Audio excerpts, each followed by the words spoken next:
Tai interaktyvi vaizdo pamoka, kuri padės jums geriau suprasti, kaip skaitmeniniu būdu pristatyti novatoriškas idėjas KKS ir kurti patrauklias skaitmeninės prezentacijas.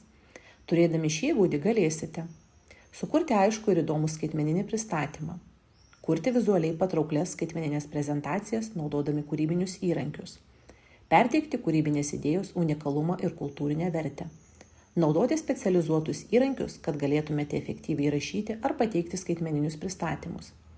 Kviečiame pažiūrėti trumpą animuotą vaizdo įrašą, gerinti supratimą apie tai, kaip skaitmeniniu būdu pristatyti inovatyvias idėjas KKS srityje, kurti patrauklias skaitmeninės prezentacijas ir atlikti savikontrolės užduotį.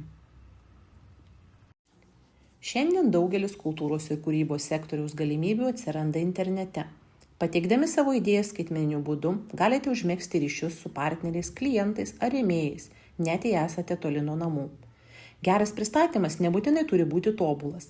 Jis tiesiog turi aiškiai papasakoti jūsų istoriją ir parodyti, kodėl jūsų idėja yra svarbi. Iš esmės, skaitmeninis pristatymas yra pasakojimas. Jūs paaiškinate, kas jūs įkvepia, kokia yra jūsų idėja, kam ji skirta ir kodėl ji yra vertinga. Nereikia sudėtingos kalbos ar išgalvotos grafikos. Žmonės labiausiai nori suprasti jūsų idėją ir pajusti jūsų entuziazmą. Naudinga pradėti nuo paprastos struktūros. Pirmiausia, apibūdinkite problemą ar poreikį, kuris sprendžia jūsų idėją. Tada paaiškinkite pačią idėją. Po to pabrėžkite, kuo ji ypatinga ar kitokia. Galiausiai pasakykite, kam ji bus naudinga. Tokia struktūra yra patogi ir lengvai suprantama auditorijai. Jūsų pristatymą galima pritaikyti priklausomai nuo to, kam jis skirtas. Partneriams, klientams ar organizacijoms gali prireikti šiek tiek kitokios informacijos, tačiau pagrindinė idėja lieka ta pati.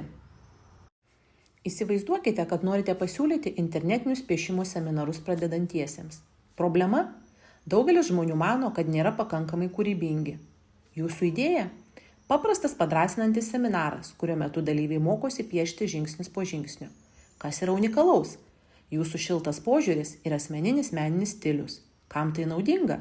Suaugusiems norintiems atsipalaiduoti, mokytis ir vėl pajausti kūrybiškumą. Skaitmeninės prezentacijos yra patrauklesnės, kai vaizdai atitinka jūsų pateikiamą informaciją. Paprasti vaizdai, aiškus išdėstymas ir švelnios spalvos gali padėti auditorijai susikoncentruoti į jūsų idėją. Jums nereikia būti dizaineriu. Keletas gerai parinktų nuotraukų ar paprastų grafikų jau gali padaryti jūsų prezentaciją patrauklę. Tokie įrankiai kaip Canva, Google Slides ar net PowerPoint siūlo šablonus, kurie palengvina prezentacijų kūrimą. Galite pasirinkti patinkantį stilių, pakeisti spalvas, pridėti savo nuotraukas ir pakoreguoti tekstą. Šie įrankiai yra pradedantiesiems priimtini, o daugelis jų yra nemokami. Skaitmeninis pristatymas yra ne tik apie tai, ką darote, bet ir apie tai, kodėl tai darote. Pasidalykite savo idėjos įkvėpimo šaltiniu, savo istoriją, kultūrinių kontekstų ar kūrybinę kelionę. Šie asmeniniai elementai padaro jūsų pristatymą autentišką ir įsimintiną. Kuriant skaitmeninį pristatymą, gali kilti pagunda įtraukti daug teksto ar per daug vaizdų. Tačiau paprastumas yra geriau. Naudokite trumpus sakinius, įtraukite tik esminius punktus ir leiskite vaizdams paremti jūsų pranešimą. Jūsų auditorija supras ir įsimins daugiau, jei pristatymas bus aiškus. Kuo daugiau praktikuosite, tuo patogiau jausitės. Pabandykite garsiai išbandyti savo pristatymą prieš veidrodį arba su draugu. Taip pat galite įrašyti save telefonu ir peržiūrėti įrašą, kad pamatytumėte, ką reikia patobulinti. Pasitikėjimas auga žingsnis po žingsnio. Net ir internete svarbus jūsų balsas, veido išraiška ir ramūs gestai. Kalbėdami lėtai ir aiškiai padėsite klausytojams susikoncentruoti į jūsų pranešimą. Žmonės pristato savo idėjas skaitmeniniu būdu, naudodami Zoom, Google Meet, įrašytus vaizdo įrašus arba pristatymų dalijimosi platformas. Pasirinkite tą, kur jums atrodo lengviausia. Svarbu ne platforma, o jūsų informacija ir pasitikėjimas savimi. Štai trumpas pavyzdys. Sveiki, mano vardas Olena. Esu ukrainietė amatininkė. Mano idėja – sukurti internetinį seminarą, kurio metu žmonės galėtų išmokti paprastų technikų, kaip iš natūralių medžiagų gaminti rankų darbo dekoracijas.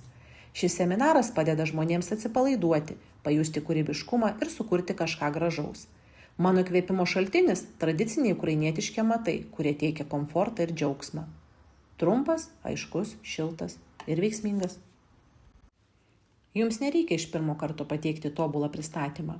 Kiekvieną kartą, kai praktikuojatės, redaguojate vieną skaidrę ar išbandote vieną naują įrankį, jūsų įgūdžiai auga. Maži patobulinimai veda prie didelės pažangos. Būkite kantrios ir atlaidžios savo. Jūsų pirmasis skaitmeninis pristatymas neturi būti tobulas.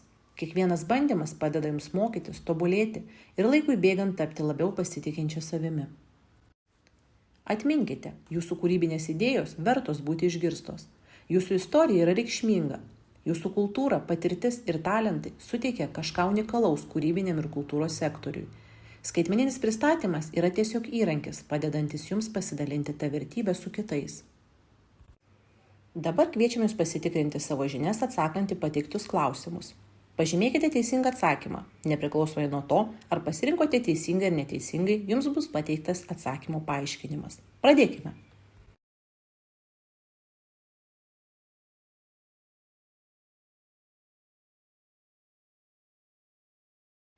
Ši pamoka baigta. Dėkojame už dalyvavimą. Sekite studijos programą, kad pagilintumėte savo pagrindinės kompetencijas reikalingas verslumui kūrybinėse pramonės šakose. Sėkmingai baigę mokymą gausite skaitmeninį ženklelį. Sėkmė KKS, aš galiu tai padaryti.